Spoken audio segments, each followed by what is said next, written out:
Hola, buenos días. Hi, good morning. I would like to welcome you all, dear friends. Communication, science and literature and events, and I know it's always complicated to organize this in the very heart of Madrid here at the, and I know here at the Gran Via with all construction works, it's difficult to get to here sometimes. So I hope that our colleagues here and those who are following us on streaming will enjoy our session today with our two great speakers today, Gerd Leonhard and Erling Kagge.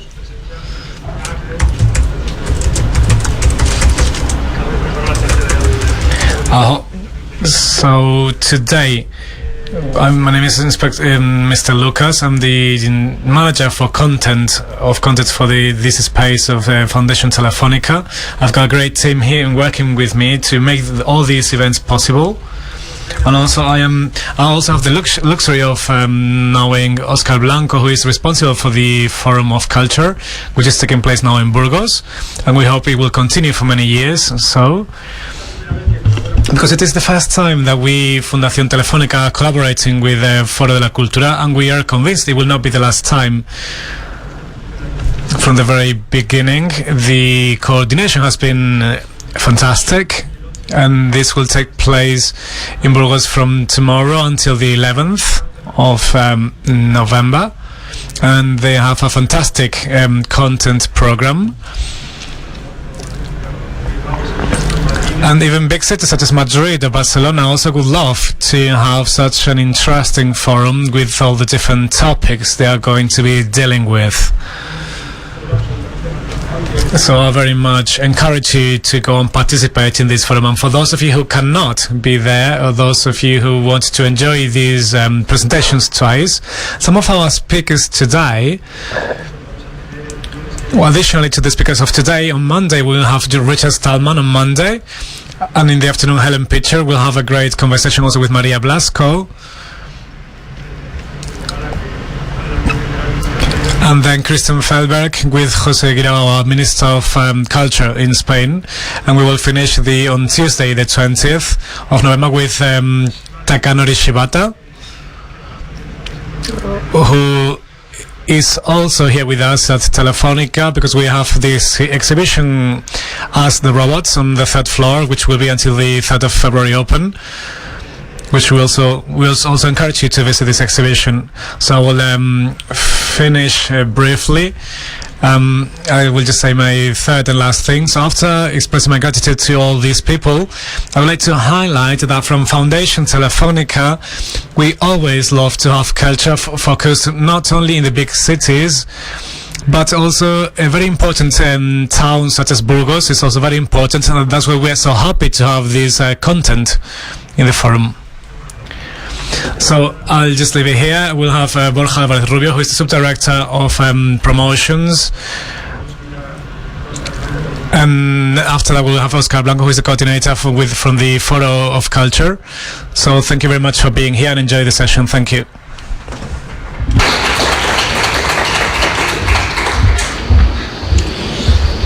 Bueno, buenos días a todos.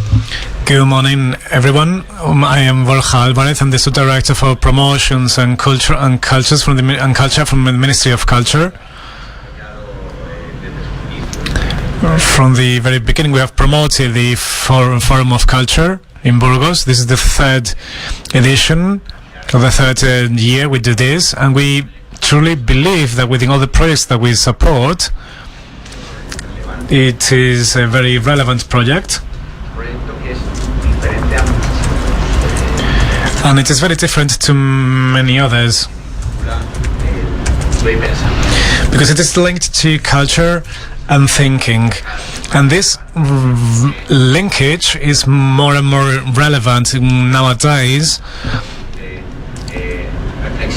The role of thinking about the new trends and about the changes we have in our society, this is more and more needed, and there is this will for this role of the Forum of Culture in Burgos, The topic of this forum is very interesting, and it is related to what we're talking about. This is technology and humanism.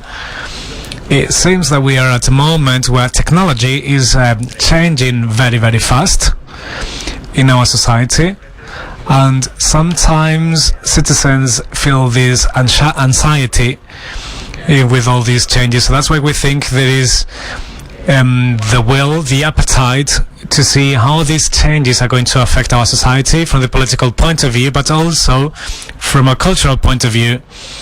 So we've seen recently how in Barcelona we had the conference of we had the Bienal of Thinking, and this was a great success. This means that people are eager to reflect on all these topics, to think about all these, to see how these technological changes are going to have an impact. So Barcelona is a bigger city than Burgos, obviously, so that's why, as we have already heard, the great success is to bring big thinkers who will be very much welcomed and loved in the bigger cities, and they will be coming to a small town in Spain. So we believe this is something we want to promote, because it is important to have these discussions not only in the huge cities, so that we can promote thinking and culture all across Spain.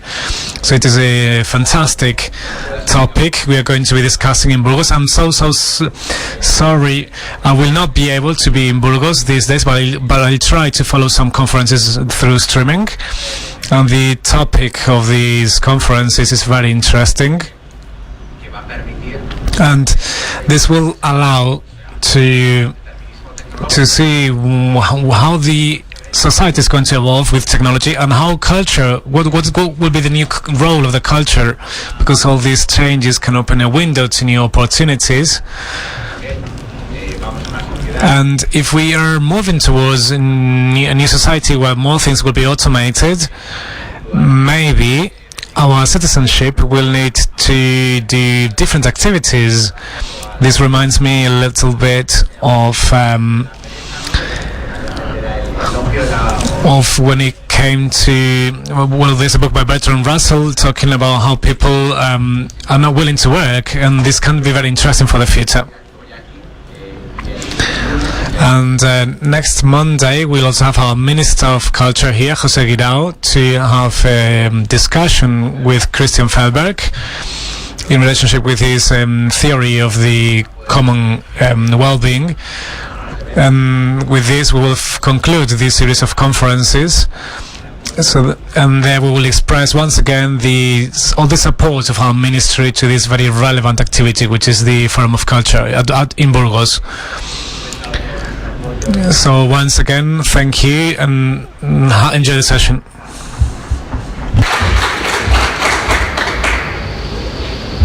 Bueno, buenos días a todos. Muchísimas gracias. Estoy un poco abrumado. Well, good morning, everyone. I'm a little bit overwhelmed. I've been to this venue for conferences and speeches, and when you have to present something, it makes you very proud. And I think it's a luxury to have such special patrons and sponsors like the ministry, like Fundación Telefónica, like Foundation Japan, like the City Hall of Burgos, like the Caixa, etc. And thanks to them, in 2014 we started a project that seemed to be very crazy. And one thing that I found very funny is that everybody would ask me why we would do this in Burgos and not in Madrid or Barcelona or a big city. And I think one of the big reasons for success has been that we are located in Burgos. There we can have a very close relationship with the city, with the town. And especially in Burgos, there is a great interest for thinking, for thought. And so we are very happy because we have sold out, and so it is a luxury the way it's working. In our forum, when we started with this crazy idea, we've always wanted to set up unique meetings and conversations and dialogues where we take the presenter to the limit to face very different speakers or to discuss topics that they are not familiar with. So we want them to make an effort, we want the speakers to make an effort to make these spaces unique. One thing that I really like, yesterday I was speaking with Del Bosque, and he told me he had a conversation with a scientist, and he didn't understand what he should do there as a football coach, speaking with a scientist. It was about the conversation is about gods, and well, he's familiar with the gods of football. So this is the best reaction I can say in a presenter, that they are a little bit overwhelmed and a little bit afraid of taking part in something that you cannot plan in advance. Today, Gerd and Erling are two very important people that have very different ways of seeing technology or silence or humanism that probably will have common points, but this is what we're looking for. I also like to thank the team that helped us set up this forum, because they do a great job and we are very happy with their work, so thanks.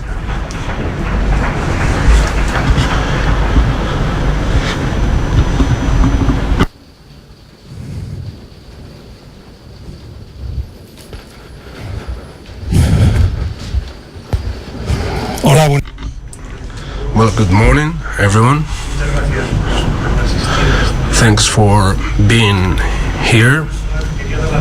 First, I'd like to thank Fundación Telefónica for hosting this event and for supporting an initiative like the Foro de la Cultura that without this support could not be set up in Burgos.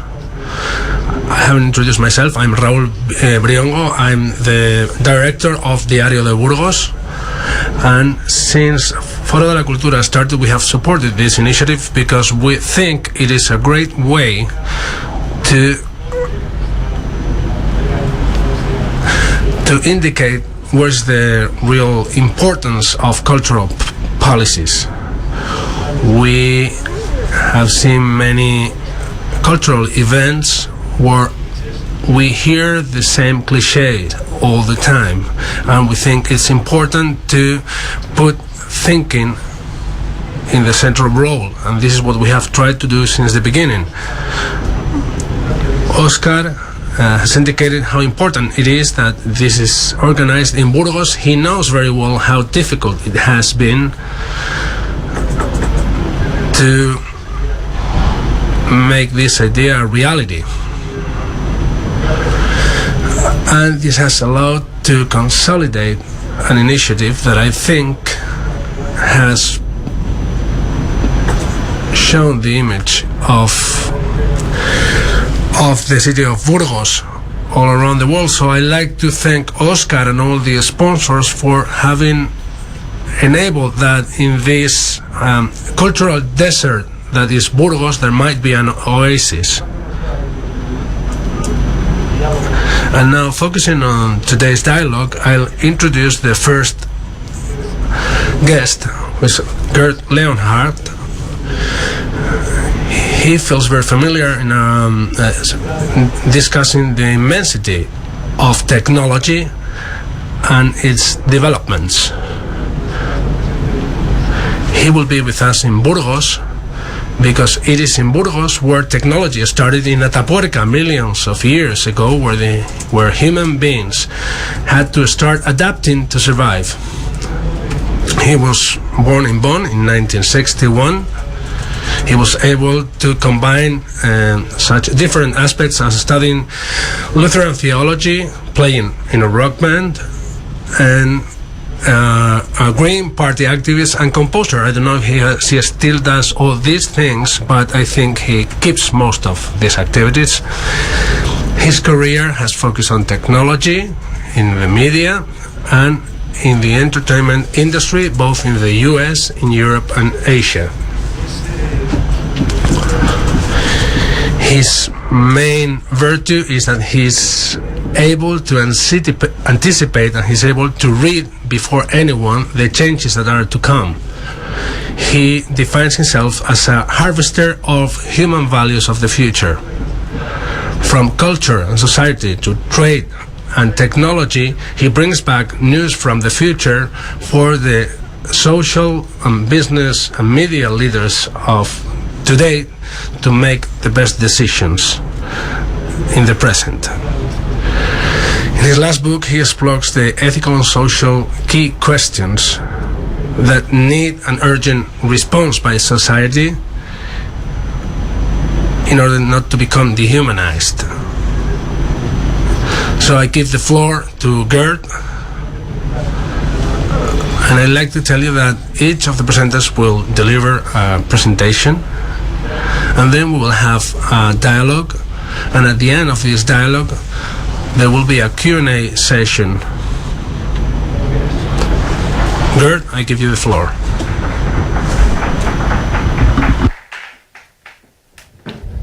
Hola. Buenas. So we get this back here.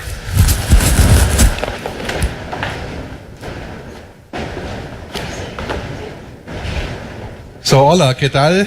It's really nice to be here. I'm going to speak in English, unfortunately. My Spanish is not so good. I can order drinks and things, but that's a good start. So get a headset if you're having trouble with the understanding. So I'm here to talk about humanity and technology. It's interesting, when I started speaking about this 5 years ago, we started talking about digital ethics. Nobody understood what I was trying to say. Because, digital ethics was like how to use the internet, to use too much of the mobile phone or gender bias or so. But today, it's funny, today we're talking about the future of humanity, the future of us. Because technology is now at the point to where we can say in 10 years, it will be unlimited in what it can do. I mean, today what we're seeing with the smartphone, and the possible that will be nothing compared to 10 years when we have augmented and virtual reality available to us, and most of us will work in a virtual reality space. And very soon, 15 years, when we can connect directly to the internet. This is not science fiction. I mean, 10 years ago, you thought about science fiction being WhatsApp. Free phone calls, and that was science fiction. I mean, it's mind-boggling, the things that we're seeing around us. This is the main topic. Humanity and technology are converging. In technical terms. In spiritual terms, that's a different debate. I'm not religious, but this is an interesting topic, when you think about who are humans and what are machines. What's the difference?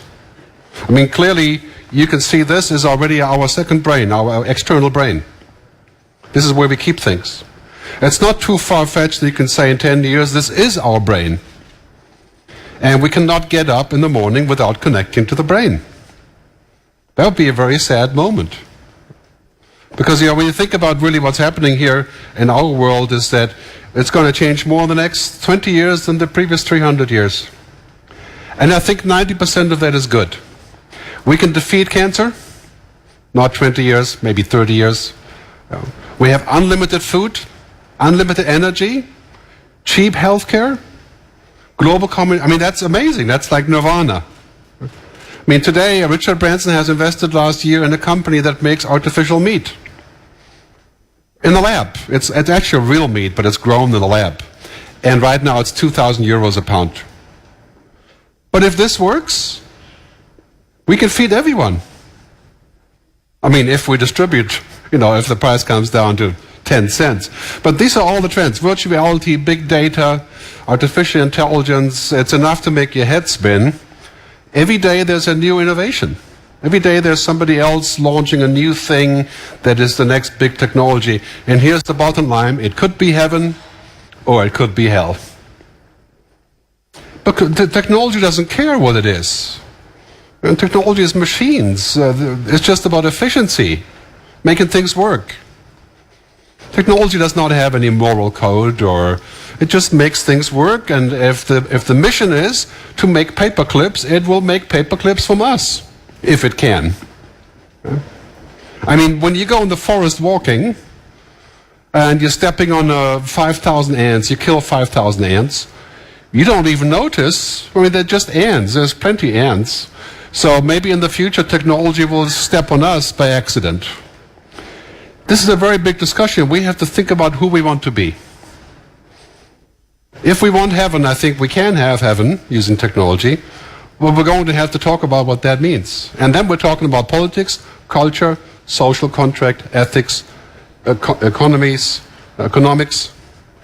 We're not just talking about money. If we were to use every technology that we have to make money, we can probably make $500 trillion connecting our brain to the internet. But do we really want that? Do we want to live in a world where longevity is a standard, so we get to live to be 120, and some people get to live forever using technology? How far away is that? 50 years? But imagine if living to be 120 is the new normal, if you have money. That strikes me as a prime reason for terrorism. It's like, yeah, all the rich people can live to be 120 and we just die with 60 because we don't have the same means. It could be heaven, right? We could become as God. Sorry if you are religious. Superhuman. Or it could be hell, in a world where everything is connected to a giant algorithm. Your insurance, your healthcare, your media, your content. I mean, look at what happened to social media. This is social media. Media has become perverted to be an algorithm. Why do you think in the last 10 years we had this huge wave towards right-wing thinking in Europe? And the polarization of media. I mean, why do we have this? The answer is probably social media. And before all of that, we thought, okay, it's a great tool. I love social media. But we're going to have to go a little bit further than just making it available. I mean, clearly, this topic, we can't go backwards on technology. If we're going to invent how to fight diabetes, Alzheimer's, or cancer using technology, if we can only save one person, that's enough of an argument. We have to do that. But if we invent these technologies, we also have to make sure they are both safe, equally distributed, available to everyone, and also there's an ethical purpose of what it's supposed to be doing, because the same technology that can fight cancer can build a super soldier. And God knows we don't want super soldiers. We don't want any soldiers, but we don't want super soldiers. I mean, this technology has no ethics. So Tim Cook, the CEO of Apple, spoke in Brussels a couple of days ago about digital ethics and data protection. And he, considering that he's a CEO of the richest company in the world, pretty much, this is a quote. We shouldn't sugarcoat the consequences. This is surveillance. And these stockpiles of personal data serve only to enrich the companies that collect them. What companies is he talking about? Of course, not his own, really. But it's interesting, Apple doesn't really do that very much. But what we have today in media and communications, to a large degree, is surveillance. In many ways, it's also the opposite. It's freedom, right? But look at Turkey. The same technology that was used for Turkish people to express themselves is now being used to put them in jail. So technology has both angles. This is obviously a big discussion at Telefónica, where we are right now. And by the way, thanks for Telefónica Foundation and the Foro, Cultura for inviting me.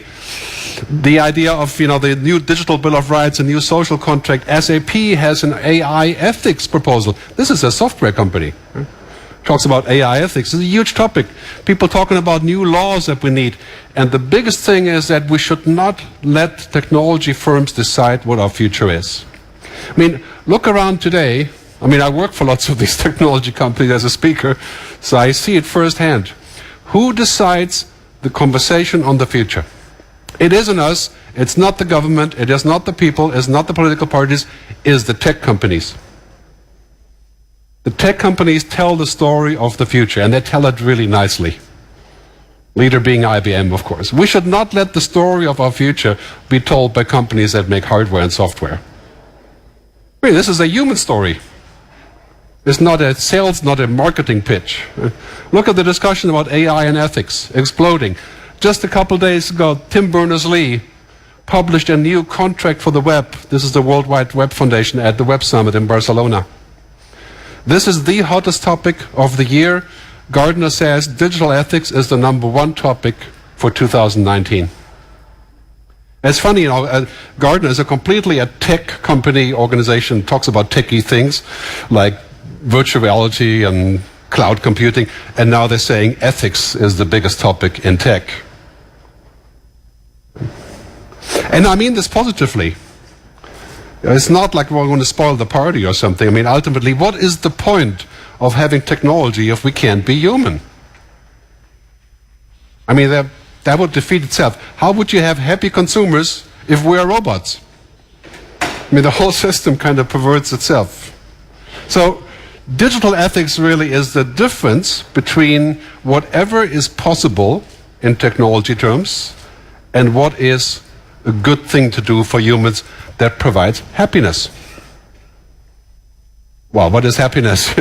That will take another 5 hours to discuss. But societal flourishing, is this good for us? Yeah, maybe the mobile phone is good for us. Would it be good for us to be controlled by an AI? I doubt it. Where do we stop? We're living in a world of exponential change. And the problem is that technology is exponential. This is after all just machines. And we are not. I mean, try as much as you want, even if you're 15 years old, you can multitask better than I can. That is true. But you're not going to be exponentially powerful. Machines will. We're going to have quantum computing. That's already here. In 10 years, we have a machine with the combined computing power of all human brains in the world. That's a machine with an IQ of 1 trillion. Could be extremely useful if we can use it right. So we're at the pivot point of this, but our ethics have not kept up with our technology. Einstein has already talked about this in the 60s, but now it's finally true. So we need to make sure that we use technology in a way that will actually serve its purpose, which is to help us be better humans, not to help itself make more money. This is otherwise called as the Facebook dilemma. Facebook was a place to where we had a purpose. Now Facebook has become its own purpose.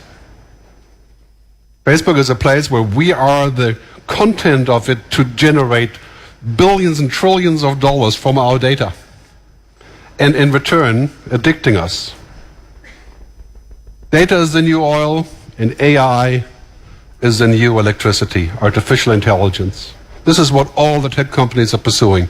Data, intelligence, cloud computing. I mean, we're in the building of a phone company, right? A company that provides connectivity. That's part of this whole empire that's formed. We're talking about a $50 trillion gold rush here. I mean, every single company in the world wants to be part of this. I mean, look at who's actually leading the gold rush, this giant vortex of connectivity. Look at these companies. Top 4 companies on this list, they have grown tremendously. They have more money than the GDP of France. They have tripled in value in 4 years. The richest companies in the world pay the least taxes. They're the least organized about the side effects of technology. They make 40 times as much money per employee as a traditional company. The average salary at Facebook is $245,000. But think about that for a second. How much money do you make per year in Indonesia? $5,000. Yet, every Indonesian is using Facebook. Look at the Internet of Things, 14.4 trillion. AI, 15.7 trillion. So, do you really think that these companies will go slow on developing things that could have a harmful effect on us? That's like saying to the oil companies, don't take out the oil because the CO2, right? Same problem.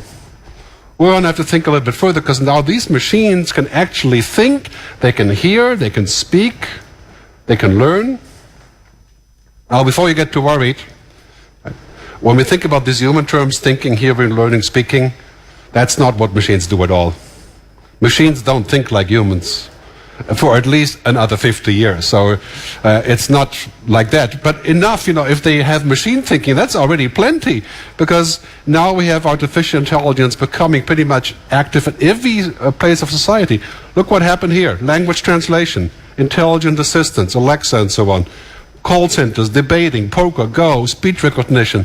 I mean, basically computing is coming all the way, rising to the top. And all of us use artificial intelligence every single day. With email, Google Maps, Tinder. Now, you don't use Tinder, I know that. Will be just some other people somewhere. But basically what we have here, we have a cutoff, right? It's going to be difficult for machines to do things. That takes a human ingenuity. And that's our hope for the future. Will that bar rise? Yes, it will. How far will it rise? I don't know, but here's the biggest problem. We don't want a machine that has what's called AGI, Artificial General Intelligence. That's what we have.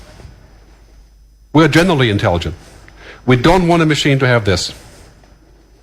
A machine with an IQ of 1 trillion and general intelligence would be the end of human civilization.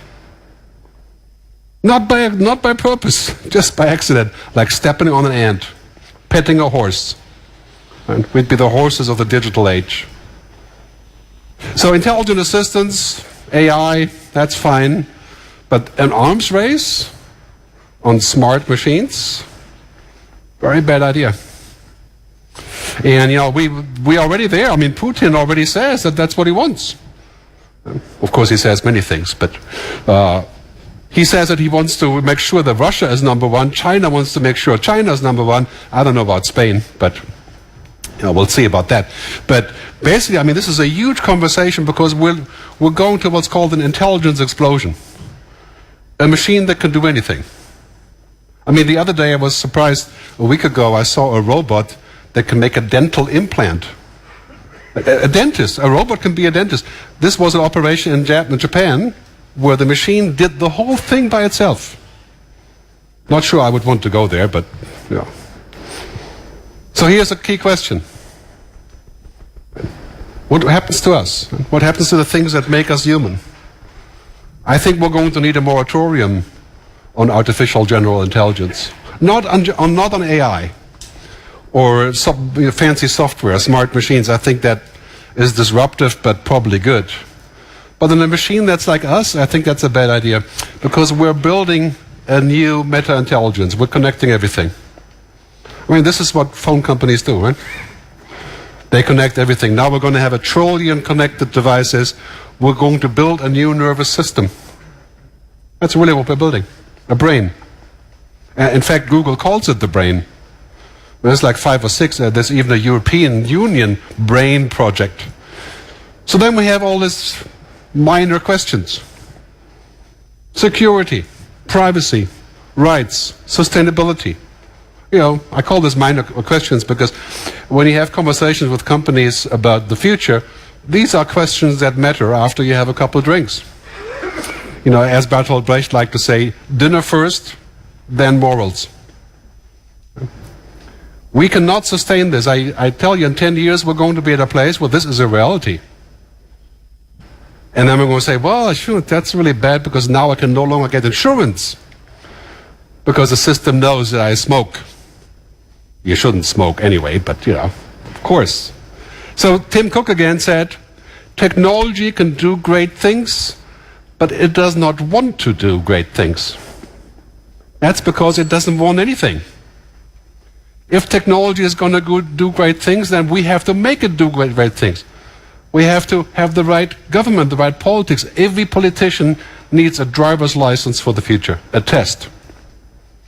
I propose that we test every single mayor, public official, whoever they are, all the way up to the prime minister and the king, all the way up to say, are you aware of the future?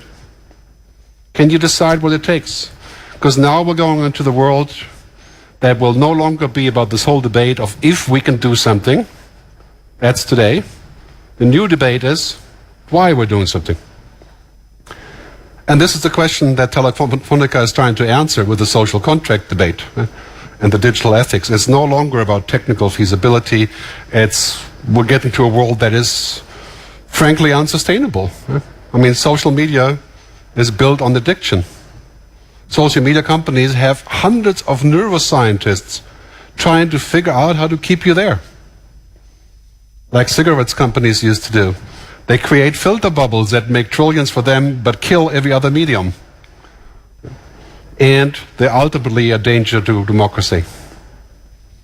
If social media companies want to help us build democracy, let them hire journalists. Make them pay for 30,000 journalists in Europe to work and get paid by Facebook but stay where they are. And then we're going to a future where we basically have the same problem that we have with green energy.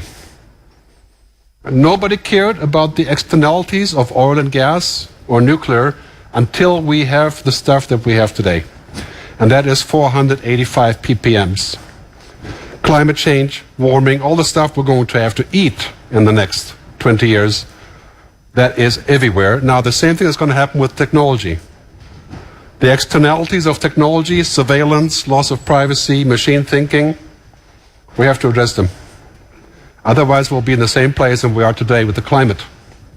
In 10 years, we're going to sit back and say, we have 1,000 ppm, so to speak, of digital pollution.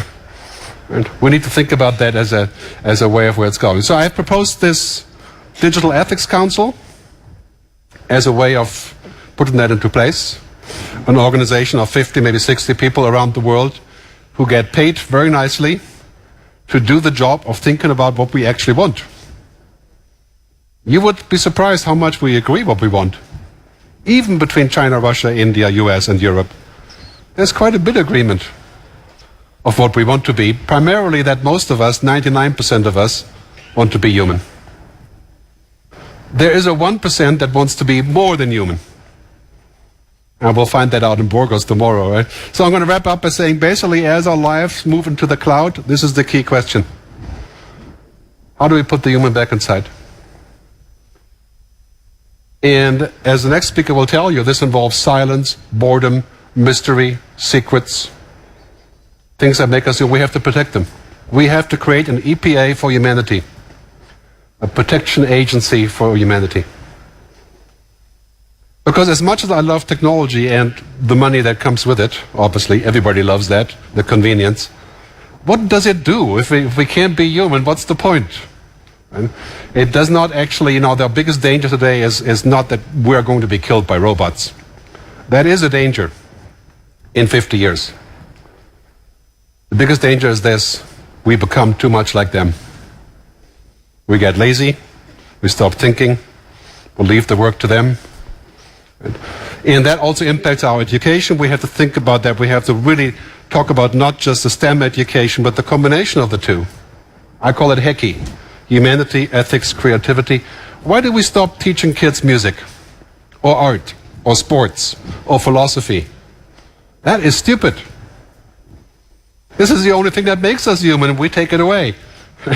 We teach them how to be a machine. If you teach your kids to be a machine, they will never have a job in their lives.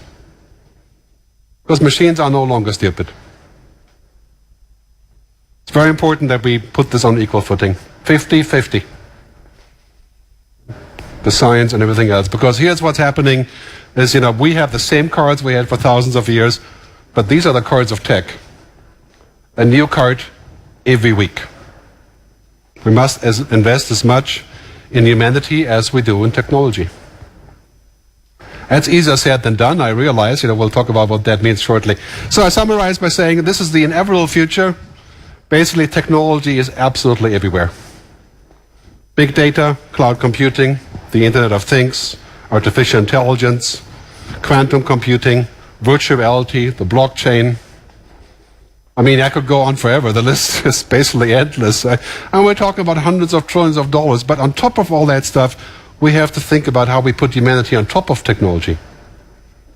Because the purpose of technology is to make us happy, not to make itself happy. And this is what we are. So very important, The future is awesome humans on top of amazing technology. And I think for that we have to collaborate to make that work, think about how we will get there and how we're going to affect it. Thanks very much for listening.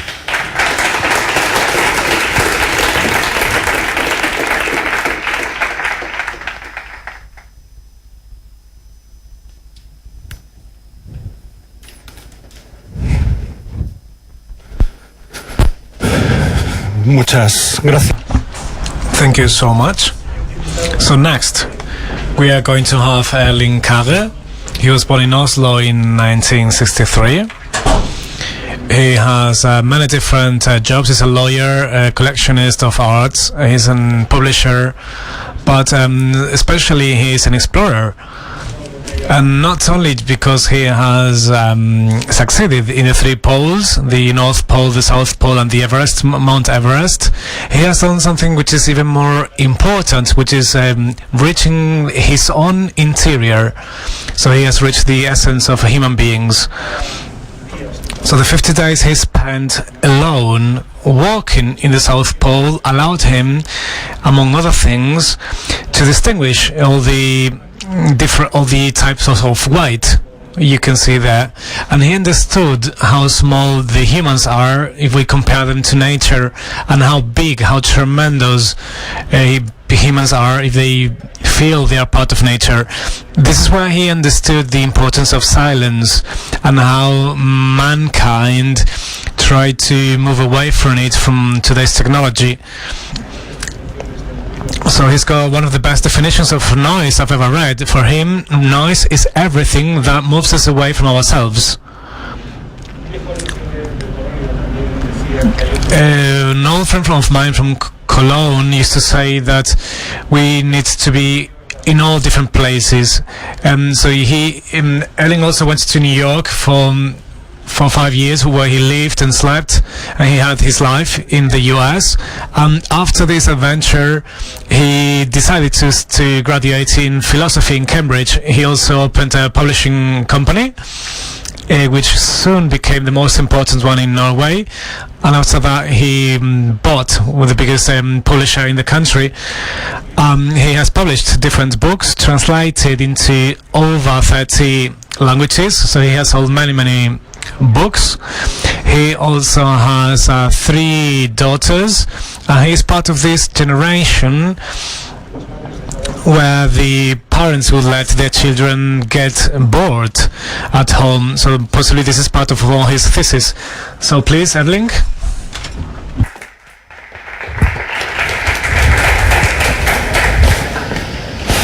Thank you for inviting me, and thank you for your introductory.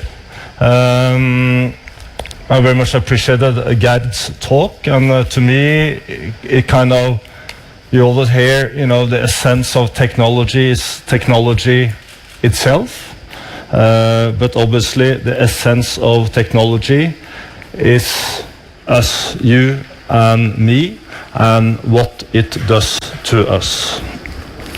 However, I just want to read one chapter from this book called Il Silencio, about me walking to the South Pole. And the reason I like to read it is because it's absolutely the opposite world of what Gerd just talked about. And I want to be the first to walk alone on skis, or walk alone to the South Pole ever. And it took me 50 days and nights. Antarctica is the quietest place I ever been. I walked alone to the South Pole, and in that whole vast monotone landscape, there was no human noise apart from the sounds I made. Alone on the ice, far into that white, great nothingness, I could both hear and feel that silence. I had been forced by the company who owned the plane that flew me to the northern edge of Antarctica to bring a radio. The last thing I did in the plane was to leave the batteries in the rubbish bin.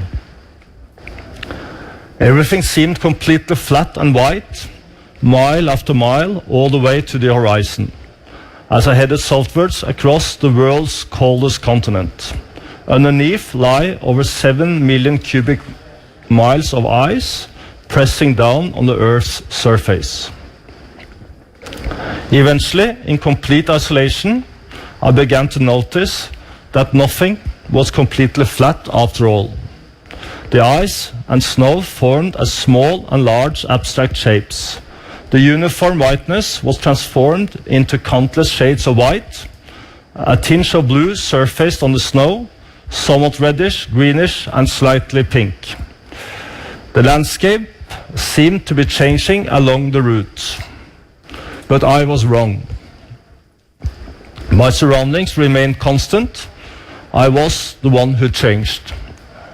On the 22nd day, I wrote in my journal, "At home, I only enjoy big bites.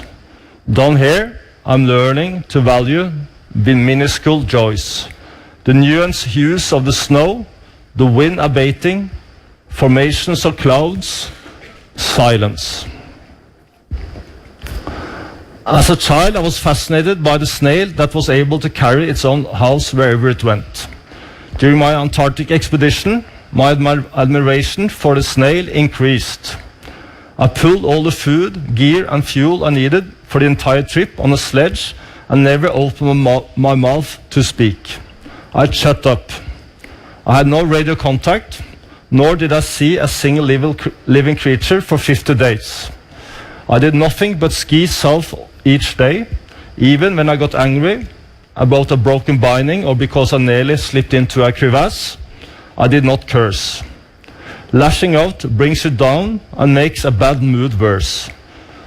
That's why I never swear on expeditions. At home, there's always a car passing, a telephone ringing, pinging or buzzing, someone talking, whispering or yelling. There are so many noises that we barely hear them at all. Here it was different. Nature spoke to me in the guise of silence. The quieter I became, the more I heard. Each time I stopped for a break, if the wind was not blowing, I experienced a deafening silence. When there's no wind, even the snow looks silent. I became more and more attentive to the world of which I was a part. I was neither bored nor interrupted. I was alone with my thoughts and ideas. The future was no longer relevant. I paid no attention to the past. I was present in my own life. The world disappears when you go into it, claimed the philosopher Martin Heidegger, and that is precisely what happened. I'd become an extension of my surroundings. With no one to talk to, I began a conversation with nature. My thoughts were broadcast out over the plains, towards the mountains, and other ideas were sent back. In my journal southwards, I noted how easy it is to think that the continents that we cannot travel to, experience or see do not have much worth. One needs to have been to a place, to have photographed it, and shared the photos in order for it to gain meaning. On the 27th day I wrote, "Antarctica is still distant and unknown for most people. As I walk along, I hope it will remain so. Not because I begrudge many people experiencing it, but because Antarctica has a mission as an unknown land." I believe that we need places that have not been fully explored and normalized. There is still a continent that is mysterious and practically untouched. That can be a state within one's fantasy. This may be the greatest value of Antarctica for my 3 daughters and generations to come. The secret to walking to the South Pole is to put one foot in front of the other, and to do this enough times. On a purely technical scale, this is quite simple. Even a mouse can eat an elephant if it takes small enough bites. The challenge lies in the desire. The biggest challenge is to get up in the morning when the temperature is 50 degrees below freezing, in landscapes that mirror those of Captain Scott and Roald Amundsen at their time 100 years ago. The next hardest challenge, to be at peace with yourself. In Antarctica, the silence adhered itself to me. Having no contact with the outside world, isolated and alone, I was first forced to further ponder the thoughts that I already possessed. And what's worse, my feelings. Antarctica is the world's largest desert, comprised of water, with more hours of sunshine than Southern California. There's nowhere to hide. Those daily white lies and half-truths that we tell while we are back in civilization seem completely meaningless from a distance. It may sound as though I meditated my way forward, but that was not how it was. At any times, the cold and the wind gripped me like a pair of icy wire cutters. I froze until I wept. My nose, fingers and toes gradually turned white, and the feeling in them disappeared. The pain arises when parts of your body become frostbitten, but then the pain abates. It returns again when they are thawed out. All energy I could muster was consumed in trying to warm up again. It is more painful to thaw out frostbite than to freeze in the first place. Later the same day, when the warmth returned to my body, I regained energy to daydream.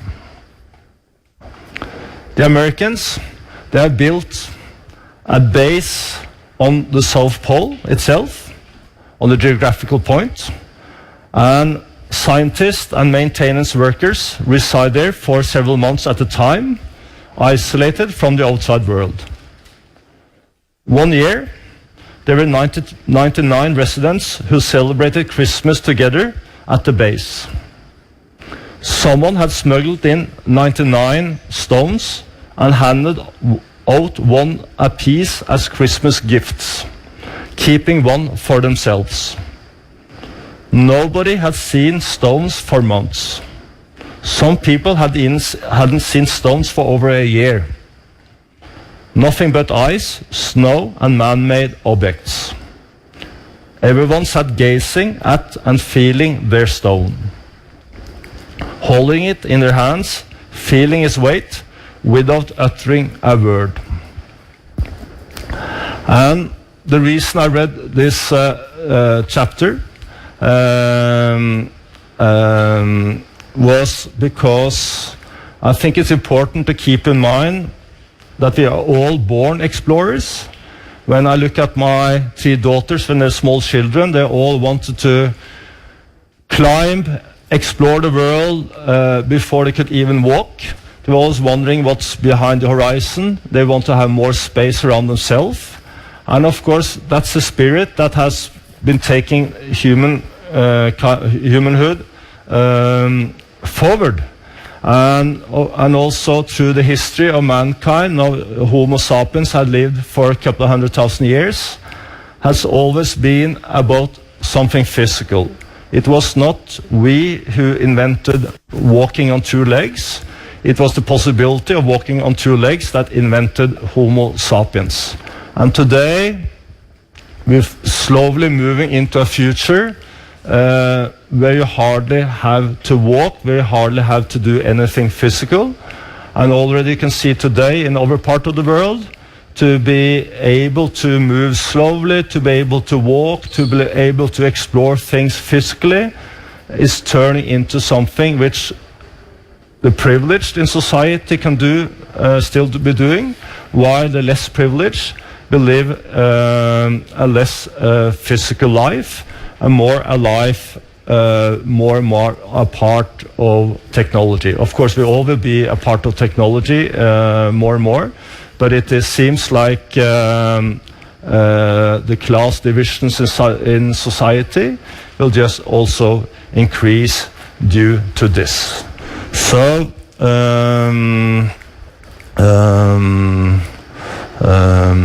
and interestingly, when I walk to the South Pole, or when I'm out in nature, after few minutes or after some hours, you are never bored. And I think today, when I look at my kids, they are bored for hours every day. When I was a kid, I was also bored. I was bored because nothing was happening. I was waiting for something to happen. So it was kind of a experimental poverty, while my kids, and I think most people today, in our part of the world at least, they are bored because too many things are happening, too many options, there are too many distractions, too many expectations that are sometimes met, other times not met, and this turns it into a deep boredom, I think. Thank you.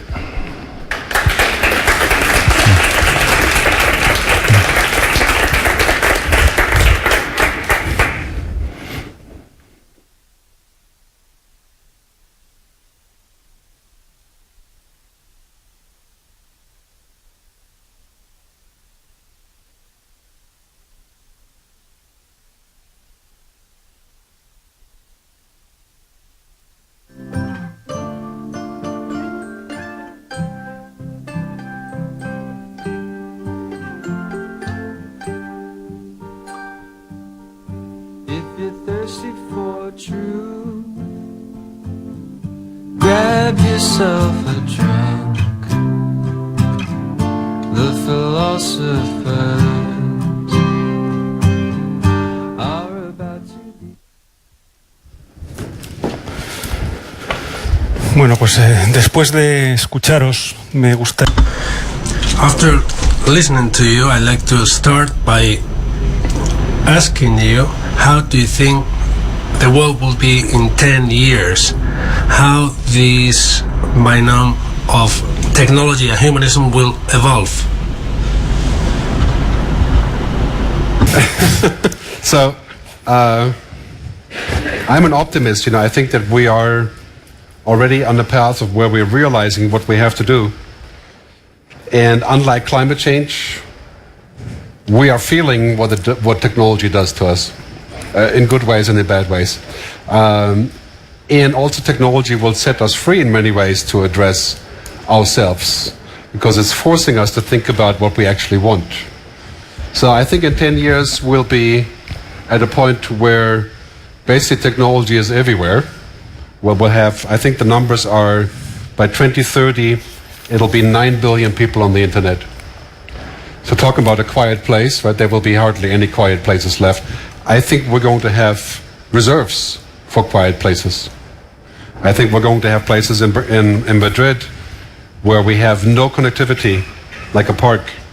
We go inside the park, we can be bored, we can think, we can be ourselves. I think we'll have that. All depends really on government and politics and decision making, just like it did in the oil industry. So that's really what it comes down to, is governance and wisdom. So I'm an optimist. I think we can make that happen, but the main conversation today should no longer be about how we can connect and how we make money by connecting, but what happens after we are connected. That's the number one question. Yeah. I share Gerd's optimism, but in 10 years' time, you will see, of course, that human and machines merge more and more,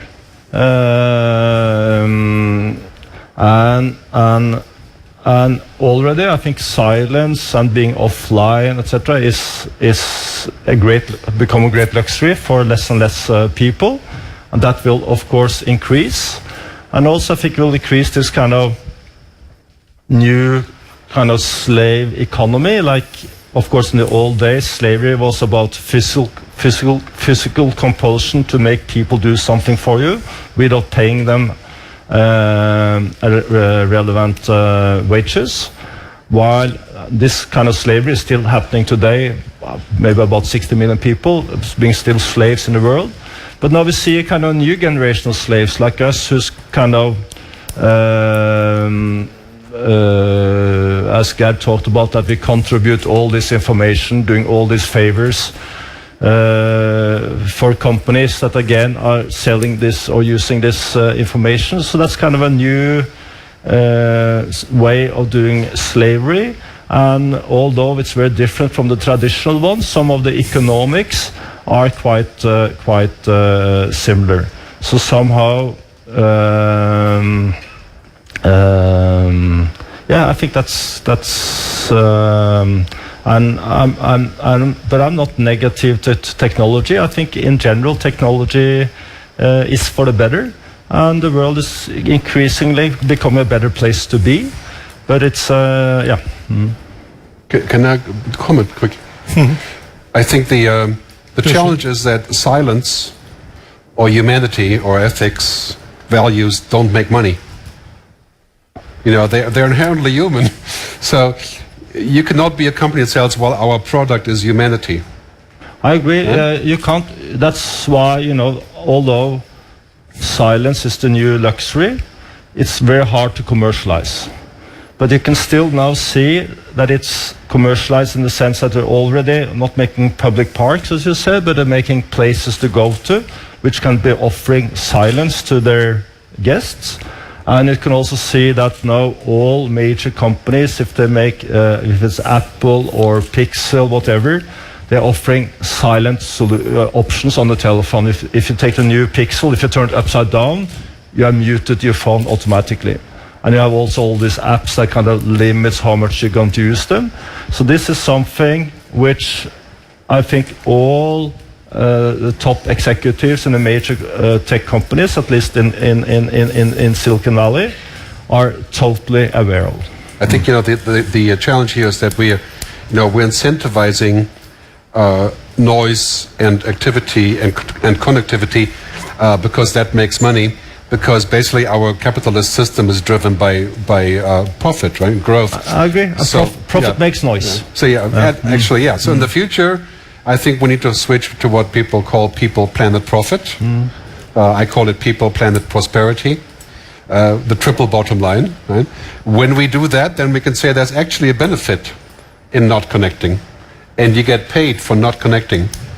I proposed the other day for the tourism office of Switzerland, I proposed where I live that they would adopt a new header, a new program. Welcome to Switzerland, welcome to boredom. Right? But of course they won't do that. It's too radical. Erling ha apuntado un tema antes muy... Erling has pointed out a very important thing, is that technology is provoking a rise of social inequities. Whenever we discuss technology, it is a process of adapting. What happens with those who are not able to adapt? The challenge of technology is that it does not solve political problems. I mean, technology is a tool. You can take a hammer and kill somebody, or you can build a house. And so what we have now is that we have lots of great technology, but we don't really have it in the right places, and we don't distribute the benefits. So when Twitter went public, it created 2,500 millionaires in San Francisco. Was that good for the population of San Francisco? Not really. Could we have done other things? Not in a capitalist system. But so what we have to do is, we have to take the benefit of technology and redistribute it through many ways, like taxes, like mandatory programs, like voluntary programs, like I think, for example, we should fight the problem of over-tourism in Barcelona, that every cheap airline should pay the same money into a Barcelona fund, I say, than they pay for the ticket. And we should use that money to put the original culture back into place. Those kind of ideas, I think, of course, they're radical, right? But if we don't start paying for that, we'll see that inequality. And inequality has, since the rise of the internet, if you look at inequality, exactly the same time, inequality has increased because it polarizes without adjustment. But at the same time, it's going less and less poor people, which is very good for the poor. Yeah, we have an interesting phenomenon is that we have a huge amount of progress. Less poverty, less childbirth, death, right? More education. That's all been achieved, right? As Max Rosa says, the facts are actually very good, right? Except for the polarization of money. Right?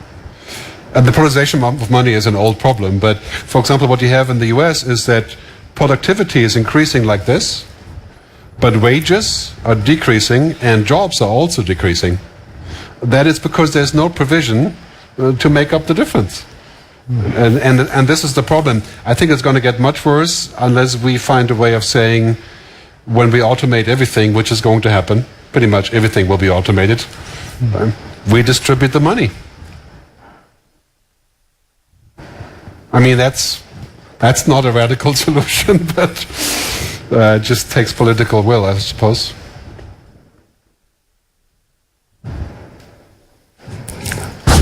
Sí,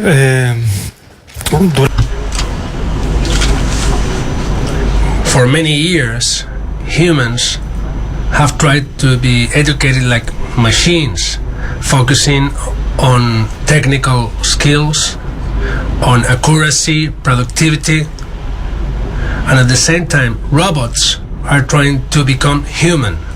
So how will this paradox be solved? The paradox is really simple, is that until 10 years ago, we were successful as humans if we worked like a robot. So we execute, we implement, we plan, we learn, we study, we download information, as if that was a solution, because the robots were stupid. Right? I mean, let's face it, computers were pretty damn stupid until 5 years ago. And now computers are finally going to become intelligent. Not like us, but they will become smart. And when computers have knowledge, IBM Watson, right, machines will have knowledge. So what good is it going to do if I download information onto my hard drive? What our kids really have to learn is how to be explorers, how to experiment, how to be a better human, how to have compassion, empathy, entrepreneurship, how to be artists, how to invent, right? Not how to store information. Because the paradox is, of course, in 10 years, a computer will sit here and I can ask any complicated question, anything I want in 50 languages, and it will make a beautiful slideshow like mine. It will generate whatever completely like a human. And so if we compete with technology, we're toast. We can't compete with technology. We have to compete with humanity. What makes us human. I think that will take 50 years, maybe 100 years for machines to learn that. They may learn it eventually. That's the trouble spot. I wouldn't want them to learn that, but... So education has to change, right? Mm. We have to teach our kids how to be exponentially human.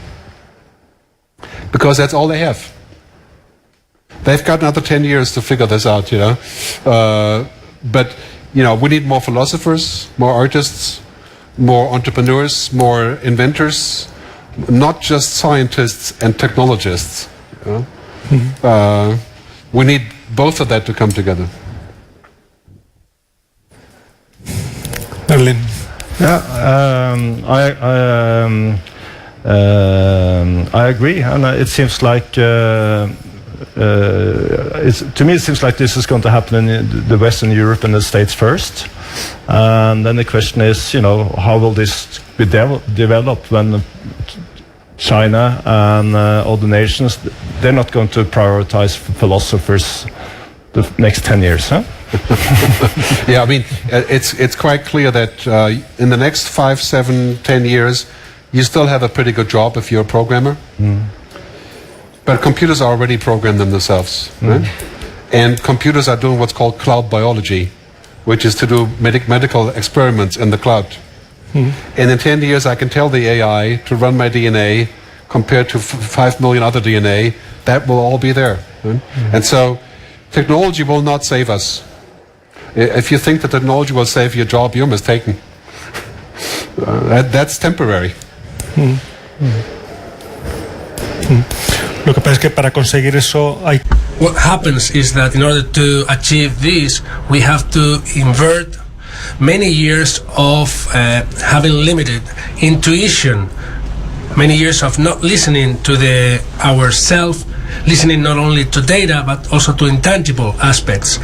How can we promote that the human beings, become human beings again and make use of these skills like intuition that has been not using for many years? Society that's like a machine, being a machine is an advantage. So if our system is so limited that it only incentivizes us executing like a robot, then there's no wonder people want to be robots, because it's safe. So if we want to have a different culture that promotes human things, then we have to go there to people, planet, profit. Right? So I think, for example, there is hundreds of millions of jobs in social and art and public things that are currently done by volunteers. Those are the jobs of the future. Things that we do on the side today. And this is actually good news. I mean, for example, in Switzerland we had a vote on the basic income guarantee. You know, the idea of paying everybody just to do stuff. 26% people voted for it. And in 10 years this will be the new normal. Not the 26%, but you know, hopefully the income. Do you think already in 10 years in Switzerland? At Switzerland will be easy because Switzerland has the money. Of course, yeah. And Norway. It will be very difficult in Brazil. So I think this is a conversation that's a larger story than just education. You know, if we value people to be puppets and to not think, then we put them into a regular school, and they come out functioning as having an MBA or, But I would rather pay for my kids to go travel in India than to get an MBA.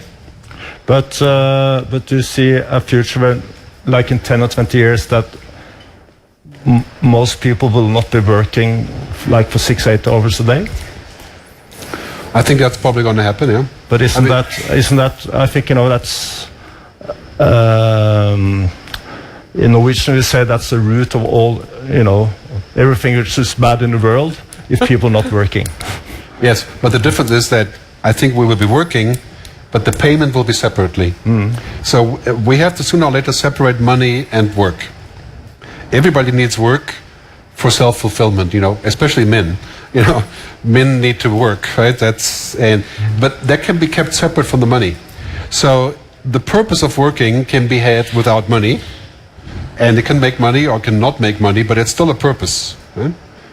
If you always say that you're only working for money, that's a very limited view of the future, because you could be staying at home and taking care of a bunch of grandparents, or you could write a book, right? Or you could be a politician, and you get paid by public money. And I think this is already working, but we're going to need to find ways to broaden this. Right now this idea of working for money and for purpose is very limited. Will not work in the future. ¿Cómo se puede hacer? How can we combine this need to foster existential silence with the current need to be permanently connected and processing all this wave of information that we get every day from the media, from our phone? How can we combine both things? We're sure in for big changes, but I think nobody knows anything, of course. But I think we humans, to adapt to everything we talk about, to change properly, according to all the circumstances, usually takes longer time, at least historically. Of course, change is not happening faster and faster, but usually takes a bit longer time. But it's interesting with this French philosopher Blaise Pascal, who famously said in the 1640s that all humanity's problems stem from the same reason, and that's man's inability to sit alone in a room and do nothing. And then he writes a bit later, then instead of doing nothing, he starts to do something. and that's the origin of all his problems. And of course, that was the case 370 years ago. But today, I think it's even more the case. I think it's if you're going to adapt well to what we talk about, we need to be able to sit still in a room and do nothing. And science has shown, modern science, only a few years ago, they had this University of Virginia and at Harvard, they had this research on trying to make people sit alone in a room doing nothing. And the only way to get out of the room was to accept to have electrical shock into your body. And they all had the shock beforehand to know it was really painful. And then they were sitting one-on-one in a room, no windows to look out on, no sound, no nothing, just sit like this. And surprisingly many of these guinea pigs, they end up pushing the button before 50 minutes had passed because they could just not stand sitting in that room by themselves. And I agree with Pascal. I think that's kind of the beginning of all of the problems. So I think if we're going to relate all this in a good way, we have to kind of sit down and not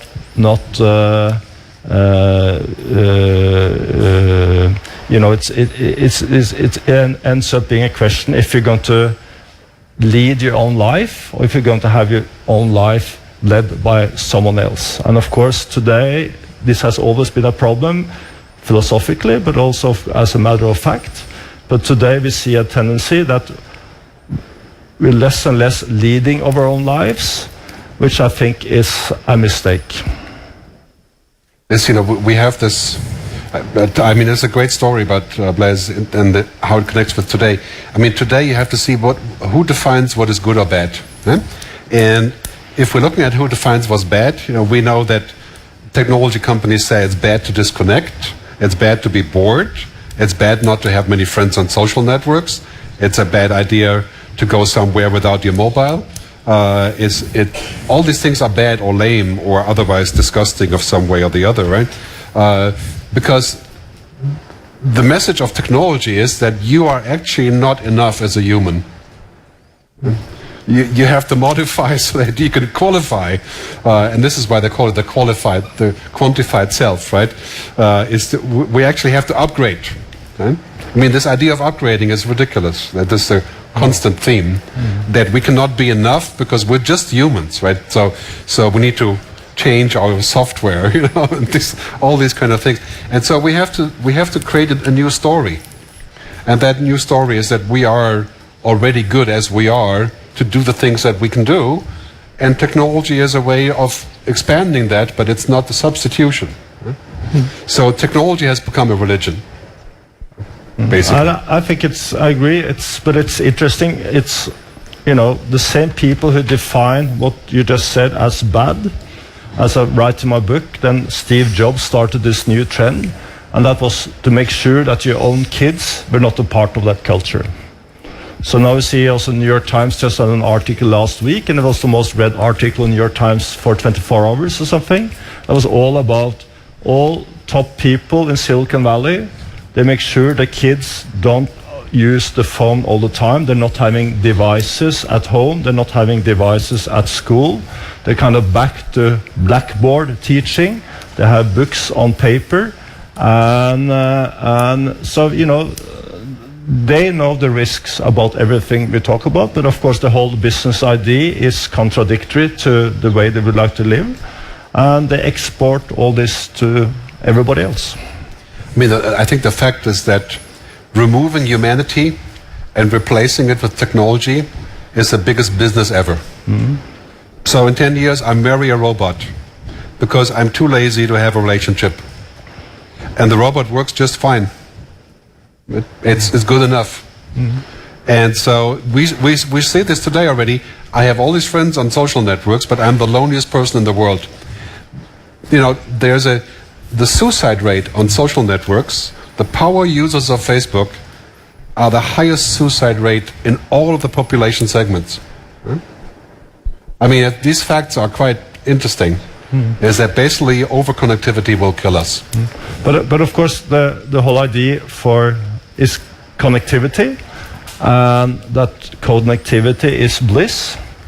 But you mentioned Tinder when you started out, and of course, you know, what everybody is missing on Tinder is the truth. The photos are fake, the information is fake, etc., etc. So I think, you know, that's kind of the basic thing which people are missing today and will keep on missing. I think it's about the balance. You know, for me, there's nothing wrong with Tinder or with doing whatever you're going to be doing using devices or so. It's a question of the balance. When you think that the world is in here, you know, and you have more relationships with the screen than you have with people, you're in deep trouble. Right? However, if you don't have a screen, you're probably also in trouble. Right? So it's not a question of saying I don't use Tinder or I do use Tinder. The question is, what do you think is real? Yeah, I agree. Right. But I, as I said, I'm positive on technology, but I don't think it's to me to say it's nothing wrong with Tinder. Of course, there's something wrong with Tinder, and the reason I know of is because I've been on Tinder several times, and what it does to you, you get very restless. You're just sitting like this, and then then you go to work, and then you check your phone again, and it's all about breaking people down to commodities, and at the same time, most of the things people tell you is not true. So the photos are staged, and the information is kind of manipulated, and you can get help to get to how to pitch yourself. So it's good things by dating. I think it's better to date on Tinder than actually go on a bar and try to find a girl. But still, of course there's something wrong with Tinder. Yeah, from my personal view also. But generally speaking, I mean, technology in many ways is like drugs, okay? And we are now in the process of legalizing drugs like marijuana and so on, and for good reason. But should we make it so that doing drugs all day long, every day, is the new normal, right? That would be the other extreme. So we can have a beer in the evening, we can smoke, and it's okay. But if you drink a bottle of whiskey in the morning and you smoke 50 cigarettes, that's not okay. And how do we regulate this? And technology is the same thing, right? If you get totally obsessed with Instagram, you are in trouble. It's an addiction. But should we make Instagram illegal? I don't think so. Absolutely not. Right? So we need to find, and the same goes for things like virtuality and those. I mean, you could be addicted to virtuality in the near future. Clearly, should we make it illegal? Well, the answer is that would be not good, because it has benefits. Right? But we have to define a certain cutoff. Define ourselves, and the law has to define. For example, I would be for a law not to allow kids on the airplane to watch movies on the iPad until they're at least 10 years old. You would like that law? I would like laws like this that are clearly cut, negative consequences on the use of technology. For example, France now wants to outlaw the use of the mobile in all schools. I could say it's very dramatic, but we have to decide sometime, how do we protect what we have? Like, for example, you could have a voluntary law that says every time you go in a restaurant, you leave your mobile phone, you get a bonus. That would be good. I'd rather have a bonus than a law. But yeah, we could have it's a social contract, So, I mean, there's already restaurants in New York City and Los Angeles where if you come in, you check in your mobile phone at the desk, you get 10% discount. Because it has been proven, if you put the mobile phone on the table without looking, it changes the nature of the conversation. Yeah. I think if you like, I'm a very keen walker, and of course, if you have your phone, leave your phone at home, it's a totally different walk from having it in your pocket, or like you see in the streets, also here in Madrid, when people walk, they're walking with a mobile phone in their hand, and of course that partly destroys what a walk should be. And then eventually you see, grown men walking with the mobile phones like it should be a teddy bear, like on the street like this. It's kind of insane. Precisamente los límites a la... Yes, so the boundaries or the limits to technology have become also a political argument. You were mentioning before, you discussed the case of France with the prohibition of mobile phones, but these were already forbidden in France in the schools, but now Macron is using this as a political tool at a moment where he has difficulties, so there's a big opposition as to see how we're going to have these boundaries, these limits, and who is in charge of establishing this difficult balance or limit between what should be the limits to the technology and what will be censorship. The European Commission just passed the GDPR, the data initiative, and what that did is basically it fixed a very old problem, and the problem was that we didn't opt in to get information or to be registered. We had to opt out, and that was a very big old problem. Finally now, which I think is right, even though it's very painful also for me, my mailing list went from 28,000 people to 7,000 after the GDPR. It's not good for me, but anyway, so you have to opt in, and I think this is a very good rule. And we should agree that you're not going to be bothered unless you opt in. And I think we should find the lowest common denominator, always, to look for those kind of rules. Like we should not have weapons that kill people automatically without human intervention. And that is, everybody agrees except for the US and the UK, who make the weapons. Makes sense, right? So I think we have to find the lowest common denominator. I think everybody would agree on many of those if it wasn't for commercial reasons and for politics, of course, that we would speak out against things that are fashionable.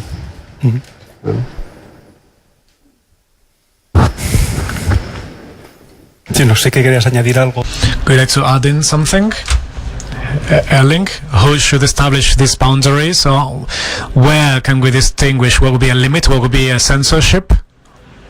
I think it's a very good question, because I think it's I'm coming from Norway, which is a social democratic country, which is in many ways is very good, but we have a strong belief in regulating and make laws unlawful everything we dislike, and of course our law book is getting thicker and thicker and thicker, and so it's I think it's a very difficult question, because I think it's I'm much more believer in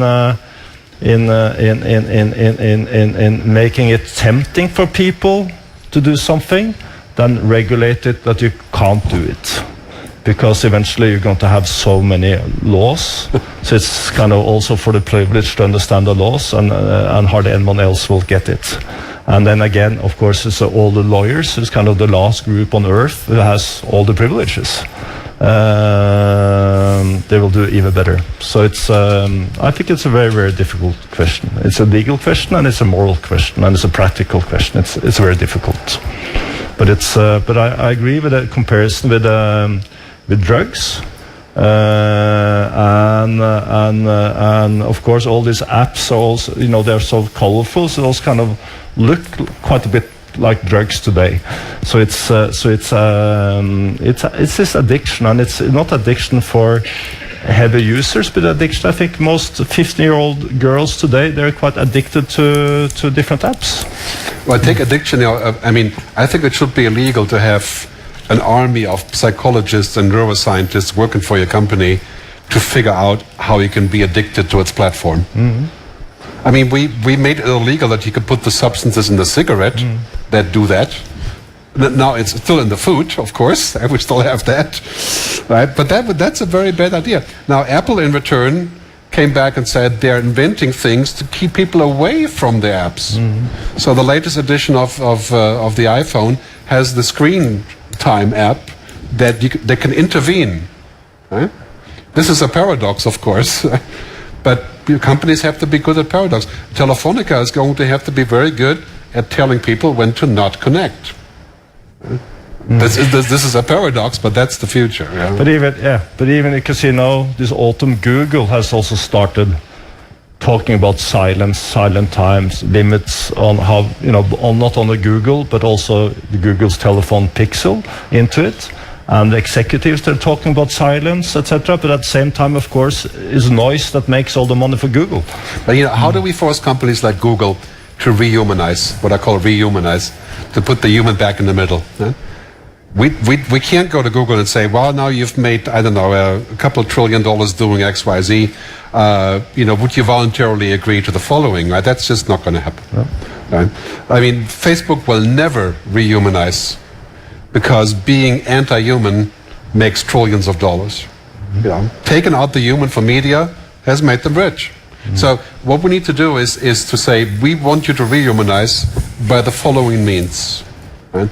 For example, Google was in a great controversy internally when Google gave artificial intelligence to the Department of Defense. And so the entire top level at Google said, this is very bad, we're going to quit, and Google had to back out. Right? So companies like this, even though there are great people there and they want to do good things, they have to be reminded that we have a purpose, and that the purpose is not just to increase the stock. I agree, because that's interesting. It's when you talk to those people, they're great people. They want to do good. They believe it when they say they want to do good. And as, of course, Google's saying was, don't do evil. But at the same time, today you don't have Google in China, which is a huge problem for Google. And now they're renegotiating with China to have Google in China. And of course the Chinese will get it their way, and they will have Google again, and it will be heavily censored.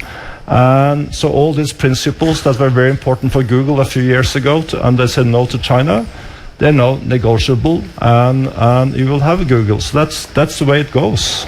And but when you talk to the people, they for sure they want to do good. But everybody in the world somehow want to do good. Well, I predict that every company in the next 2 years will hire a chief ethics officer for this exact reason. And I think this is also why we need outsiders that go to big companies and say, you know what, think about this for a second. And what is the right way of doing the right thing? I mean, doing the right thing isn't exactly an easy answer, like Google in China. Yeah. But I think a more public debate. I mean, we spend lots and lots of money on all the technological debates, but do we talk about what we actually need? Yeah, we talk about all these things all the time, but do we talk about what we actually want? We spend no money on that. And we spend all the money in economics going towards more stuff. Right? And I think that will implode if we're not careful, because we're talking about redoing us, reshaping who we are.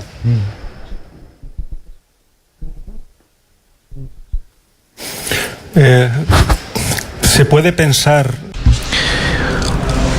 Could one maybe think for the future on how these companies should be regulated by law, like Facebook or Google? Could we maybe somehow have a regulation for survival? So could we have some law where they should cut some profitability in money so that they can last for many years, for longer years, so that it is sustainable, so that they do not disappear in the future? The current digital economy is unsustainable for humans. It incentivizes all the wrong behavior. It only worked because it wasn't working. I mean, you couldn't get cloud computing in some mountain in India, or in 10 years we will have 95% penetration. And so if things don't work, then they are not a problem. So I have to look for alternatives. But the current digital economy incentivizes all of the stuff that was important in the beginning. So we have to switch to a new paradigm of creating other things that are important. Right? As I say, to rehumanize. So I would propose that Facebook should hire 20,000, 30,000 journalists and pay for them. That wouldn't even matter to them. They wouldn't even know. They could do this tomorrow afternoon. They wouldn't even notice. Right? Because that would force them to become humans. But of course, that is exactly what they don't want. They want to be a machine, right? Because the machine makes the money. So I think this is our challenge, of course, right? So I'm not really generally a friend of regulation. But when it's about survival, existential things, are we going to sell out everything just because, gets more jobs? I think, we don't just need digital transformation experts. We need humanist experts, how to survive that transformation. But we will have more and more regulations now. That's for sure. Yeah. At least in Europe and probably in the States. So this is going to happen, and that's also why you see the behavior of Facebook and Google, etc. They're trying to change it a little bit to kind of be slightly ahead of the regulators, as it seems today. If you look at the big tech companies like Cisco, Cisco is spending literally hundreds of billions on the Internet of Things, connecting devices. IBM is spending, trillions on teaching machines to be smart. Do they spend any money on thinking about what actually happens when that is achieved? No. This is like the National Rifle Association in America, right? Guns don't kill people, people kill people. Right? And so what they're saying is, we're just inventing a machine that can think. And if there's any consequences, maybe the Spanish state the government can clean up. And that's just not fair. You create things, you are responsible, you have to invest in the externalities. Just like we make the oil companies pay those taxes. Yeah. Do you see a future where there will be class actions, lawsuits against big tech because of people got addicted and got wasted their lives?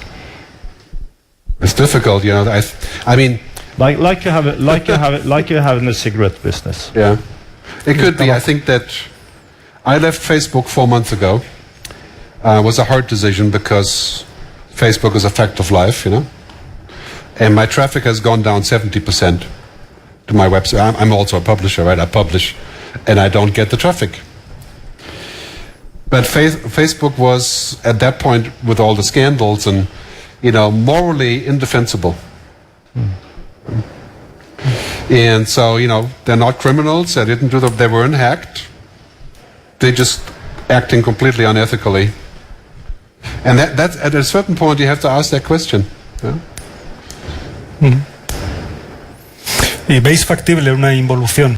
And do you think it would be likely to have an involution going back in the sense of a technology evolution, to go back to look for our interior in the human being? Maybe not in the short term, but in the mid or long term. Do you see this involution? Well, I think the more that we connect digitally, the more we want the real experience. I mean, if you're going back to human psychology, it's really very simple. Experiences, relationships, engagement, and that's not data. We're not talking about algorithms here, right? We're talking about something that transcends the definition of technology. It may eventually turn out to be data, but that's far away. But I think to go back without technology, that's not going to happen. I don't see that. I think offline is a luxury, yes, that will happen. But to de-tech society, I don't think that's very likely. What we need to do is we need to say we're going to use this and we're not going to use it here. We have social contracts that make it plausible and we respect human nature. And that's all the kind of things that we need to work out, I mean, we are going to go in the cloud, we are going to have intelligent machines, we are going to have human genome editing. That's what we do, right? We just have to make sure that we keep the balance, and I think this is a difficult process. To go back without technology, I think if you're very rich, you can do that. You can go to New Zealand. And you can disconnect and ignore everything. Or to Antarctica, just get away from it all. But I think the solution is not to get away from it, is to put it in the right place. Like any drug. Yeah, I totally agree. I mean, it's you can't go backwards, and you're part of society. So you need to live the life you have, which is possible to live. So I don't think it's I don't believe in turning you back to the world. I think you have to do the opposite. I think you have to open up and make the best out of it. But I think technology will force us to do this. It will force us to face the fact what we want to be, because then we can completely design ourselves in 10 years. Then we're going to think about what we actually want to be. So technology will force us to come down to either become a machine or to be a better human. Yeah, but who is us? Yeah, I've been asked that many times before. Yeah, because I mean, it's obvious in 10 years' time, it's like 8 billion people on Earth. I mean, it's not going to be many of those who's going to design themselves. You know, this is why I really believe, to begin with, I believe in a global government. Okay? But the Digital Ethics Council, this idea would be to say, we have people that this is their job to figure out how we can keep that balance. And they're not the CEO of IBM. And they're not necessarily Nobel Prize winning. They can be anybody, but they can be people who we look up to, like we did in ancient Greece, you know? We looked up to Socrates and those people that had this kind of wisdom. Right? Yeah, but after all, they killed Socrates. Right. So did you see a world in 10 years' time with a world kind of governmental organization? Obviously not taking, but I mean, overseeing what you're talking about now? I think I see a world in 10 years where we have that in place, not necessarily government, but a council of the wise people who would say, you know, I think we could do this, but should we maybe do it like this? Or should we keep it manageable? Or what exactly should we be doing? Because we're talking about really complicated problems here. Eh? And in Switzerland, where I live, we vote on these things, right? Every 3 months we vote by letter. On things like energy policy or so. I mean, can you really expect an average person to vote on AI? Or, it's like, okay, I think it'll be quite difficult. We're going to need a lot of wisdom, because, technology is going like this and wisdom is going like, it's like this. We need to fix that. No sé si hay alguna pregunta. I don't know if you have any questions for any of the speakers.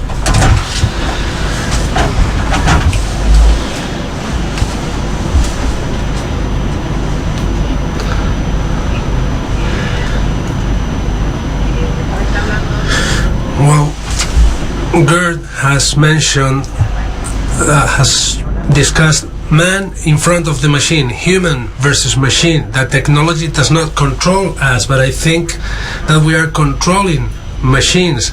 You have not mentioned evilness, which is also a human condition. And now in the Western world, there are societies that are under the influence of the media because of how these technologies or some social networks are being controlled without going to China. I don't know if the question is clear. I think we can see in social media what the problem is, okay? When we have a system that's completely open, unsupervised, unedited, and based on algorithms, it can bring out things that are not necessarily good, yeah? Because it's like you will never see the news that says less people live in poverty, right? You will see a news that says people dying. You will see the opposite in the news, right? So this is what's happening in social media. It's repeating itself, right? And so I think the problem with social media wasn't big when it was small, but now social media is the media, right?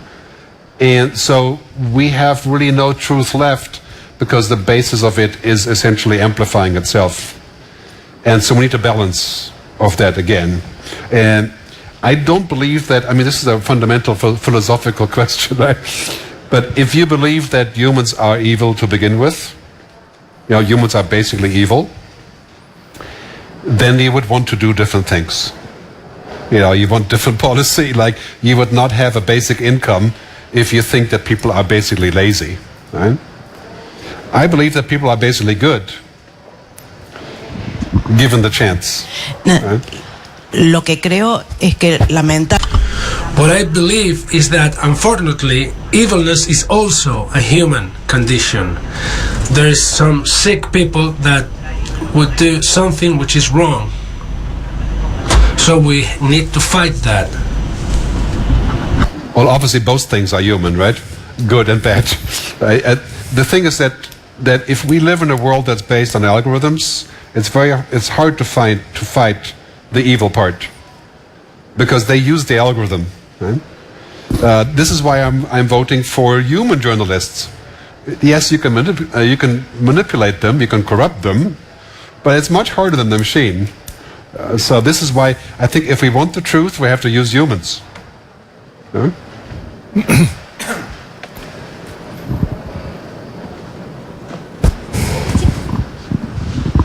Well, thank you for this enriching debate. Well, I fully agree with your analysis, but I have some doubts, because you are both very optimistic about the future of technology and the role of government or public policies to set new rules for the working of the digital economy. But I think that around the world, people are more and more pessimistic about the future of technology, and I think that this is one of the main features of this time, that people are afraid of the future, of the possibilities that technology will bring for our societies, and this is translating into politics. We are seeing a big wave of different governments which are more populistic than the previous governments that we were used to. And so don't you think, going back to the question of the regression, that there could be an accident, a moment of change that could save the future and bring regression for technology? Because, for instance, I have heard that the steam machine was invented by Greeks, but it was the basis of the Industrial Revolution. Don't you think that something like this could happen because of politics? Thank you. It could be. I mean, Oppenheimer invented the nuclear bomb for the US because he thought the Germans would use it first. Yeah. He didn't want to use it. But then the government said, let's give it a try. Right? We had 2 nuclear bombs before we had the nuclear non-proliferation treaties. Right? So we actually had 2 incidents that cost a lot of lives and others. And then we had the realization that we don't want everybody to have a bomb. So if you believe that humans need to see bad things first, we could see a situation where an artificial intelligence takes over the airplane traffic, or where somebody copies my genes. We could see those kind of things that result in quite substantial damage, and then it's possible. So, I mean, but I'm an optimist. I think that we may have a bit more foresight this time. And the other problem is that artificial intelligence does not use plutonium like a bomb. It's code. We may not recover from an attack of artificial intelligence. It may be unrecoverable. So, bad idea. Yeah. So, again, I'm an optimist. I think we'll get there quicker than last time. And we've learned a few things. Yeah. But you're right.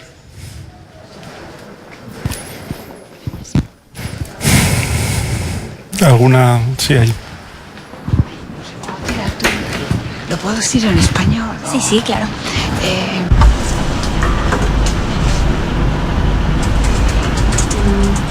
Buenos días. Good morning. I got 2 questions for Erling. It's been very interesting, everything that you have said. And I follow a more humanistic line compared to other people. My question is, where can I read the article that you have published in the New York Times? I like to be able to read it on the internet and disseminate it. I'm a teacher in primary school and secondary school, and I can see all these bad aspects that are being suffered by parents regarding their 15-year-old kids. Everything should not go that fast, in my view, and technology is good, it's positive, but it has to be with a good approach. And maybe in each educational center, both for primary education and secondary education, there might be an ethical director that you have mentioned before, and this should be extended at international level. And the norm that the French government has proposed to eliminate cell phones from the classrooms, I think is perfect. It should be implemented. You don't know how disturbing they are when you are trying to teach during an hour. This is very bad. The kids, they need to listen to words. They need to listen to the silence. I'm also a drama artist, a drama actress. I know how important this is, and the silence, how important it is for humanity.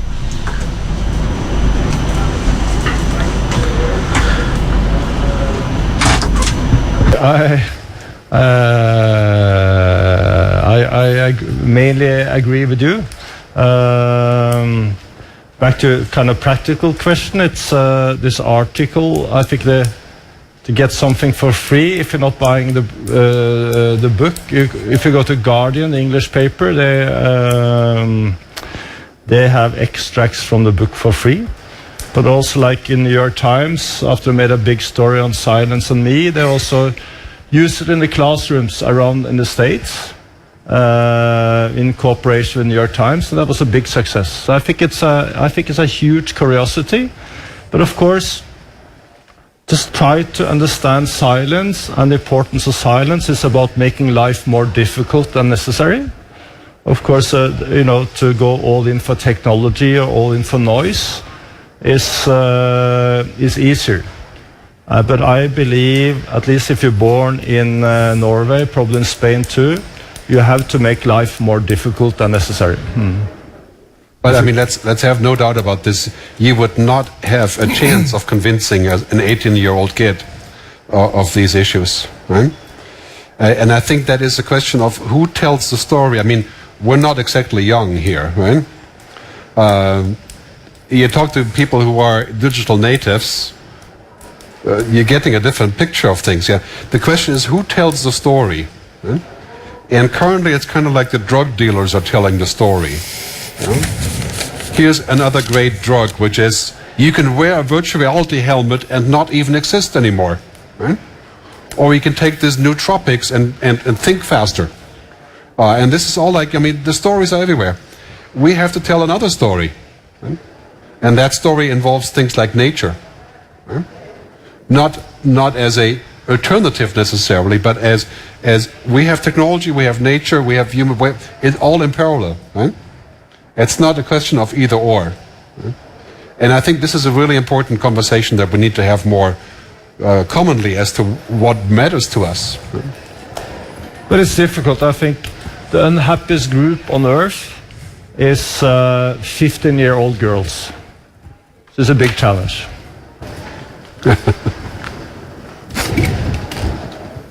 Una pregunta más, la última. Sí, muchas gracias y buenas tardes a todos. Yo solo quería pedir a los intervinientes una reflexión. Recientemente en el Parlamento. I just wanted to ask about something that happened in Spain. We have debated a future law of disconnection that's related with work site. I don't know if this could be the way, digital disconnection for human beings to preserve this luxury, which is silence, and also this minimal human condition versus technology. Yeah, I mean, in my book, this is one of my key topics in the right to disconnect. It's funny, because 10 years ago we talked about the right to connect. And in Finland, you can sue the government if you can't connect to the internet. I think in 10 years, we need a right that says that I will not be augmented or not connect just so I can exist or I can work. So I cannot be forced to use virtual reality at work, or I have the right to disconnect after work. I mean, these are all fundamental issues that you don't want censorship, you don't want to struggle with innovation.